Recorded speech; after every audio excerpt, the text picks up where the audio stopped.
Bueno, hoy quiero comentarles algunos temas que son muy interesantes y no muy conocidos por la mayoría de la población. Sí. Uno de ellos refiere a las facultades extraordinarias del director general de rentas de la provincia, Sí. que aparte de ser una persona quizás antipática, no solamente porque generalmente los recaudadores son antipáticos, este señor es especialmente antipático, pero bueno, eso es una característica personal de él. El tema está en que asombrosamente el 13% de la totalidad de la recaudación, no de la recaudación de renta, de la totalidad de la recaudación de la provincia de Misiones, se le transfiere a la Dirección General de Rentas y queda a disposición y arbitrio del director general de rentas, el señor Tomás, que él puede con ese dinero hacer exactamente lo que quiera, porque él dispone su presupuesto, establece el presupuesto para la Dirección General de Rentas, dispone las compras, dispone los pagos, establece, incluso puede tomar personal, puede echar personal, puede darle categorías al personal, puede darle adicionales, o sea que es como una especie de feudo dentro de la administración pública provincial.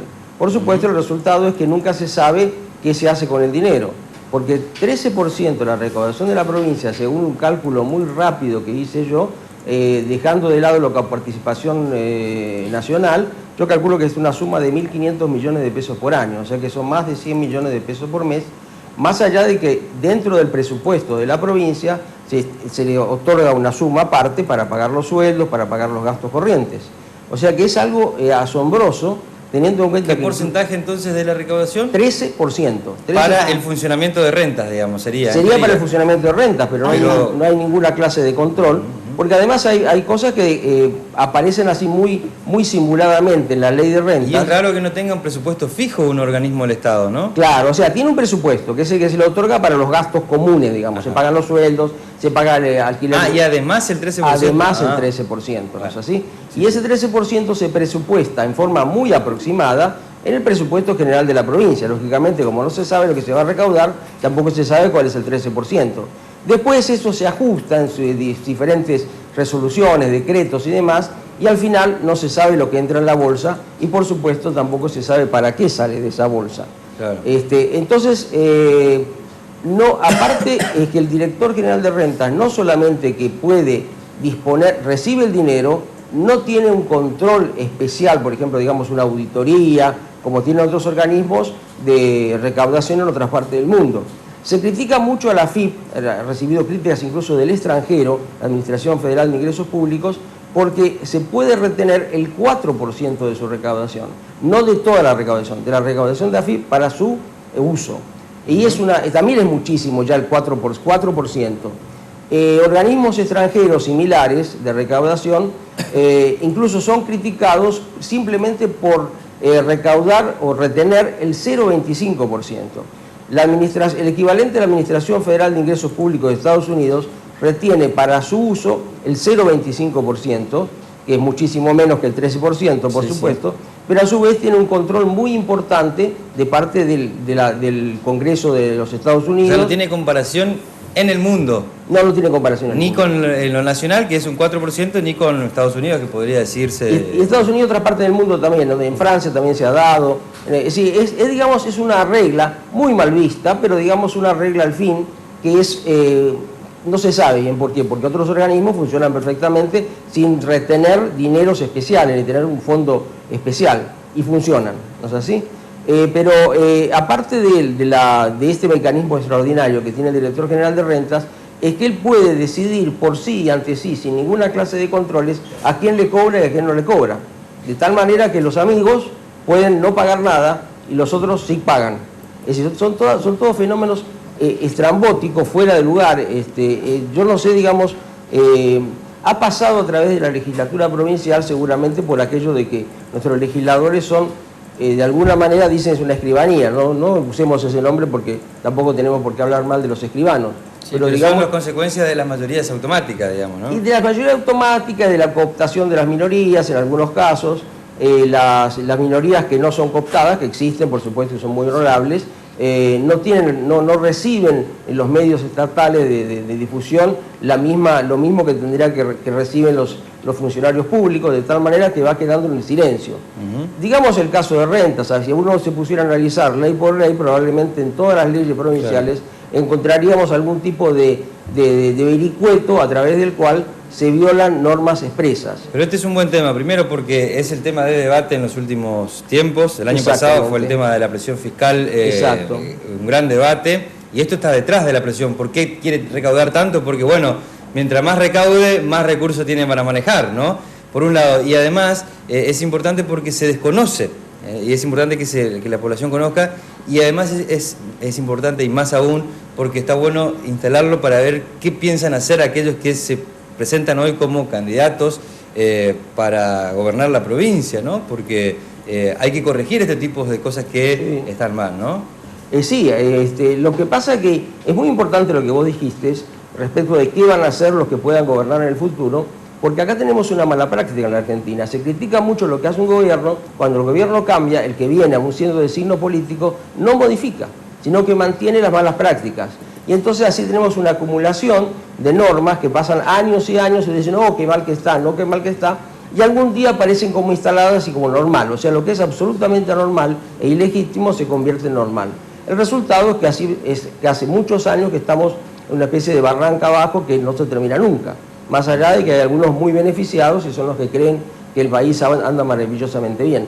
Pero yo diría que hay algo peor todavía en cuanto a la facultad del director general de rentas. El director general de rentas por sí, ante sí, puede modificar las leyes, aunque ustedes no lo crean.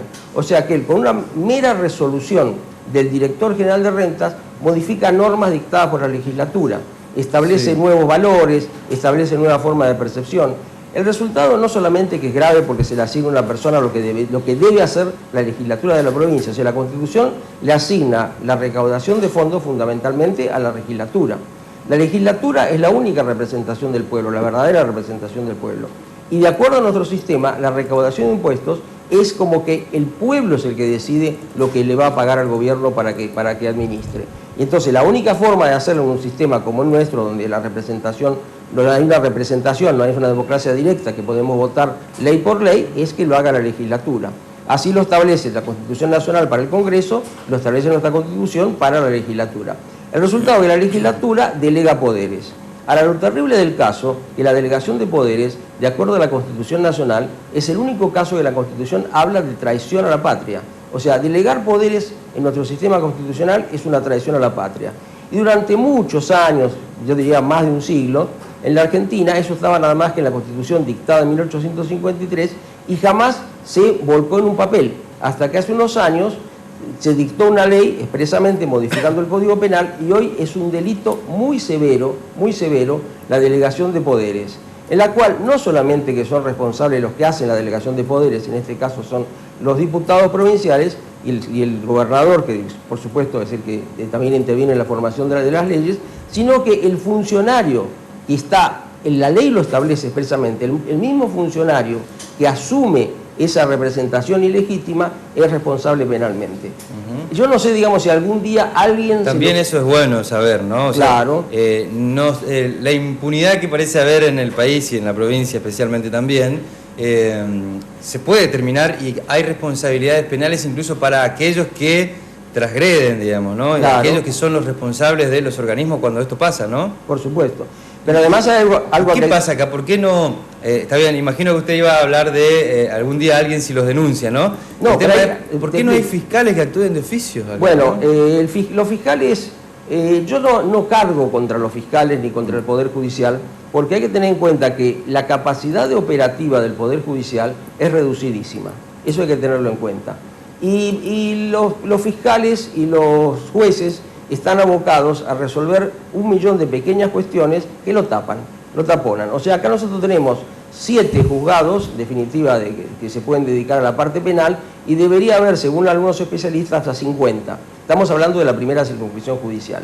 Debería haber 50 fiscales, y quizás si hay 50 fiscales con un sistema como el de la provincia de Buenos Aires, o el nuevo sistema nacional en el cual el fiscal tiene amplias facultades, podría haber un número reducido de jueces, pero sí de fiscales, que son los que tendrían que investigar.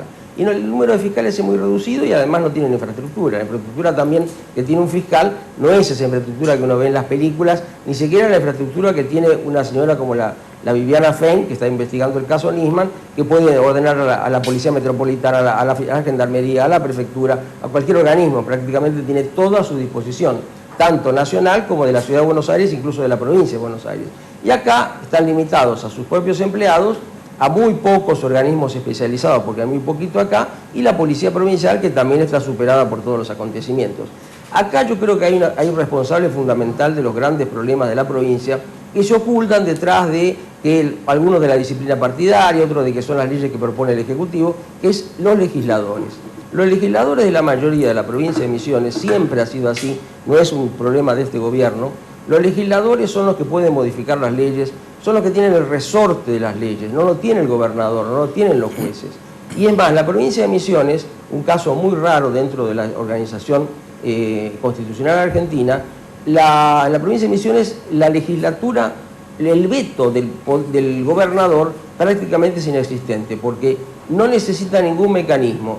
Si el gobernador veta una ley, inmediatamente la legislatura dicta una resolución donde mantiene la ley en vigencia y el veto desaparece. O sea, el resorte de poder, el verdadero resorte de poder de la provincia de Misiones está en la legislatura. Así fue resuelto cuando se dictó la constitución de la provincia. Se discute por qué se hizo tan en favor del poder de la legislatura, pero eso existe y debería ser. Lamentablemente no es. Yo te diría, digamos, que estamos en una situación en la cual el poder se ha sido transferido desde la legislatura hacia el Ejecutivo, y el Ejecutivo a su vez ha ido delegando en diferentes organismos. No sé si me comprendes. Sí, claro. El resultado es que yo no sé lo que va a pasar en el futuro, pero hay que tener en cuenta, los delitos cometidos no prescriben delitos cometidos en la función pública, no prescriben mientras el funcionario está en la función pública. O sea que si hay, por ejemplo, un funcionario que ha cometido un delito en el año 2005, sigue en el cargo hasta ahora, la prescripción va a empezar a correr el día que deje el cargo. O sea que hay muchos años todavía para ¿Y cuántos años son de prescripción después de que deja? Depende del delito, depende del delito. Pero debería ser imprescriptible, sería, ¿no? Para ser imprescriptible, aún incluso después de que salga la función, porque, claro, uno entiende, mientras tiene poder, es muy difícil que se lo investigue, ¿no? Esa es la razón por la cual no prescriben los delitos mientras está en la función. Estamos hablando de delitos cometidos en la función pública, claro. ¿no es así? Si es un accidente de tránsito, bueno... O una causa penal, digamos. Una causa penal en general, cualquier tipo de cuestión ajena a la función pública. No, estamos hablando de delitos cometidos en la función pública, a los cuales nos estamos refiriendo ahora. Mira, el tema de la prescripción es un tema que se discute en todo el mundo. Hay países que no tienen la prescripción, o sea que el delito es eterno.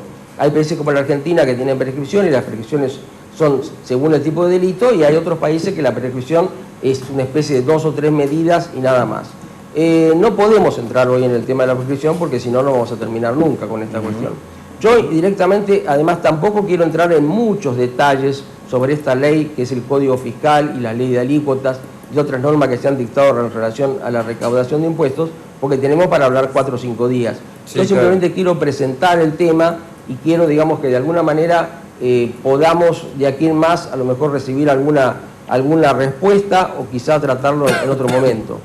Porque además nos queda un temita hoy, que de acuerdo con lo que habíamos prometido la última vez que estuve con ustedes, que es el tema del caso ese que llamó tanto la atención de la persona que está presa con una condena muy severa. Claro, que lo cambiaron de cárcel y pidió una indemnización. Exactamente. Yo igual, antes de que pase ese tema, le dejo una consulta ya que nos plantean acá, que tiene que ver con lo de rentas. El tratamiento, el encuadre legal que pretende darle el gobierno a la aduana interna que tiene en el ingreso a la provincia, si es constitucional o anticonstitucional, todos coinciden que es inconstitucional. Bueno, ese tema también me consultan acá, porque obviamente tiene que ver con el debate político que viene con la presión fiscal para este año también, ¿no? Bueno, eso como nota de trabajo para después. Sí, es notable que en 1853 también, después de los años que tuvimos desde 1810 hasta 1853, donde se produjo una especie de independencia de cada provincia y cada provincia establecía sus aduanas, el resultado fue un enorme conflicto interno, que además con la absorción, en principio por 2 provincias, que era la provincia de Buenos Aires y la provincia de Entre Ríos, por la totalidad de la recaudación de aduanas. Porque no es como la mayoría piensa que el Rosas tenía el control total de las aduanas, sino que también las aduanas de Entre Ríos las manejaba Urquiza, pero eso, bueno, es un tema histórico. El tema es que la Constitución de 1853 prohíbe expresamente las aduanas internas para permitir, digamos, que la circulación de bienes se haga razonablemente dentro de un mismo país. Bueno, la provincia de Misiones, violando todas esas normas, ha establecido aduanas internas. O sea, los productos que ingresan a la provincia de Misiones tienen que pagar previamente al ingreso sobre pretexto de pagar impuestos sobre los ingresos brutos en general. Pero resulta ser que los ingresos brutos se pagan sobre los ingresos y acá están pagando sobre el ingreso de la mercadería. Los ingresos brutos significa ingreso de dinero, no ingreso de mercadería. Ha cambiado totalmente porque además la norma en sí no ha cambiado. El Código Fiscal establece que los ingresos brutos es un dinero, no lo vamos a decir tan técnicamente, es la persona cobra y después tiene un plazo, generalmente son 15 días como mínimo, para pagar el impuesto, que puede ser 2%, 3%, 4%, bueno, no vamos a decir cuánto es el porcentaje. Acá, en muchos casos, el interesado, para ingresar el producto de otra parte del país, tiene que pagar un impuesto. Y para peor, muchos municipios han establecido a su vez, bajo el pretexto de la inspección, reinspección, etcétera, etcétera, otros impuestos. Resultado que el producto va pasando como si fuera de un país a otro país y el resultado lo tenemos a la vista. Lamentablemente muchas empresas que estaban en Posadas se han instalado en Corrientes. Si uno va por la ruta hacia Buenos Aires al llegar a Centinela, que es el límite, sí. El límite interprovincial nunca está delimitado, porque en realidad es un límite meramente administrativo. Se sabe, a partir de acá es una provincia, a partir de acá es otra, pero no hay una línea. En el caso de Misiones con Corrientes, si uno llega hasta Centinela, la línea está perfectamente marcada, porque es como que de un lado de esa línea están una enorme cantidad de empresas, aserraderos, pequeños talleres, depósitos, etcétera, y del lado de Misiones está totalmente vacío. Claro, el que más o menos está cerca compra o adquiere o alquila un predio un poquito más allá, se instala más allá. En Corrientes, una provincia, no sé si buena o mala, pero por lo menos normal en materia impositiva, a diferencia de lo que tenemos acá. ¿No es así? O sea que sí es. La respuesta es total y absolutamente inconstitucional. Bien. Así es. Bien. ¿Podemos pasar al siguiente? Adelante, señor, adelante. Bueno, quedó picando la otra vez, ¿no? Generó polémica porque había gente que decía, bueno, este debate que hay siempre en la Argentina, ¿no? De extremadamente garantista, que tienen derechos, pero quizás hay un límite, ¿no? En algunos de los casos. Sí, pero bueno, cuéntenos ustedes, ¿no? En homenaje a los argentinos y argentinas, diría. Sí, a todos y todas. A todos y todas. Hay que decir que ese tipo de debates es a nivel mundial en estos momentos, en todas partes del mundo se está dando, así que no pensemos, digamos, que en ese aspecto por lo menos, y es muy razonable que se dé porque estamos en una época de cambio a nivel mundial extraordinario en todo lo que se refiere a derechos y garantías. El tema específico comenzó cuando una persona detenida por una condena muy grave, por un homicidio calificado, o sea que dicen condena a prisión perpetua, no existe en la Argentina la prisión perpetua, el máximo son 35 años. Pero bueno, 35 años es una vida, así que podemos decir que es prisión perpetua, aunque después disminuya o haya salidas transitorias, etc. El tema es que este señor estaba trabajando en una cárcel y un día deciden trasladarlo. Al trasladarlo, deja de trabajar porque seguramente en el nuevo lugar donde iba no había el taller donde estaba trabajando, vaya a saber la razón por la cual. La cuestión es que el hombre dice, mire, yo tengo los mismos derechos que cualquier trabajador, por lo tanto, a mí me han echado de mi trabajo y yo inicio un juicio, le quiero cobrar al Estado 60.000 pesos, porque a mí me echó del trabajo. Notablemente, cuando le preguntan a los especialistas en derecho penitenciario, y le preguntan incluso al procurador penitenciario federal, que es una persona especializada en el tema, y dice, mire, realmente nosotros no sabemos lo que va a pasar. Y es cierto, son esos temas que aparecen de golpe, que saltan, que explotan, que estallan, y que también le vuelvo a repetir, no nos engañemos porque pasa en todas partes del mundo, de golpe aparece un derecho nuevo. Realmente, si lo miramos desde el punto de vista estrictamente de la ley, realmente este hombre tiene razón. Porque el que trabaja en libertad y el que trabaja estando preso tiene los mismos derechos. Claro, sí, sí. Ahora, vamos a otro punto. También dice, mire, está perfecto, este señor tiene derechos, pero ese señor recibe alimentación, recibe cuidados médicos, recibe la ropa, recibe el lugar donde duerme, bueno, mal o bien, pero recibe un lugar donde duerme. Entonces, ese señor no paga absolutamente nada. Claro. El Estado debería descontarle todo lo que se gasta en su mantenimiento. Ahí en todo caso sería justo, ¿no? Claro, eso sería, digamos, otra posición. Sí. Y la otra posición dice, mire, si este hombre cometió un delito, de alguna manera causó un gasto muy importante al Estado, la investigación del delito, el juzgamiento del delito, las víctimas que deben ser indemnizadas, Entonces, bueno, está bien que se le dé un porcentaje del dinero a este señor, pero debería en realidad la indemnización esa, quizá pagarse, pero destinarse a pagarlo a las víctimas y además a los gastos que implicó el juzgamiento y la investigación. Es un tema abierto. Yo realmente no tengo una posición, porque uno no necesariamente por ser abogado puede decir sí o no a todo, de golpe sentarse un día y decir, bueno, sí, yo acepto esto o no lo acepto. Claro, claro. Es un tema muy interesante, muy importante. Que también igual está en debate. Yo lo escuché a Sergio Massa hace unos días diciendo vamos a terminar con los zafaronis, sí, vamos a terminar con esos ladrones que tienen más derechos que la víctima, decía, ¿no? Sí, yendo a una postura casi contraria en extremo. Quizás habría que buscar algún punto sí, más diría, equilibrado, digamos, pero me parece que un poco la sociedad está reclamando en algún punto de eso, ¿no? Yo creo, digamos, que, bueno, volvemos a lo siguiente. En este caso, el Congreso Nacional, que sería el equivalente a la legislatura de la provincia, porque sí, esto se ha dado en una cárcel federal, o sea que es el gobierno, el Congreso Nacional tiene que legislar al respecto. Y el señor Massa, por supuesto respetable como cualquier otra persona, suele tener esas salidas rápidas y directas que impactan en la opinión pública. Ya, esto cuando yo sea presidente no va a pasar. Pero bueno, es una forma de decir y después, primero hay que ver si cuando llega se acuerda, y si es que llega, ¿no?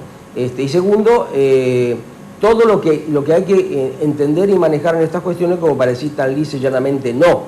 Le vuelvo a repetir, es un tema que no es el momento de dar una opinión firme y definitiva. Yo creo que es fundamental que el Congreso de la Nación, que es el organismo, que es el representante del pueblo, las legislaturas en el orden provincial, el Congreso Nacional en el orden nacional, son representantes del pueblo de la Nación Argentina y son ellos los que tienen que discutir estas cuestiones y tienen que dictar normas expresas que resuelvan la cuestión. La única forma de resolver las cuestiones es a través de una sentencia judicial, en este caso va a tener que haber una sentencia judicial, sí, porque los jueces, haya ley o no haya ley, están obligados a sentenciar. Por eso a veces los jueces son criticados porque toman la solución que no es la solución que todos queremos, pero la solución que tiene que dar en el momento. ¿Me entendés? Sí, está claro.